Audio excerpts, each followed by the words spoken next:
үшін сіз Құран мұғжизалардан кітапты оқуыңыз қажет? Бірінші себеп, яғни сіз қазір қазақша Құран мағынасын оқып жатқан болсаңыз, ол мағынадан ары қарай өзіңізді дамыту үшін мына Құранмен қазір ғылымды сәйкестендіріп жазылған кітап. Бұл жерде 106 тақырып қамтылған. Соның ең бірінші тақырыбы, яғни қосылмайтын екі теңізге байланысты. Бұл осы теңізді зерттеген ғалым бір уақытта екі теңіздің бір-біріне қосылмайтынын байқайды. Сол байқаған кезде, ол кейін зерттеп келіп, Құранмен өзін байланыстырған кезде, Құранды бір жер оқып қалады, сол кезде Ар-Рахман деген сүрені оқиды.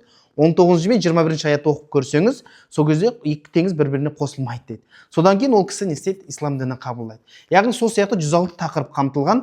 Бұл кітапты оқыған соң сіздің мышленияңыз басқа бір деңгейге шығады. Сондықтан мына кітапты сізге маман ретінде оқуға кеңес беремін.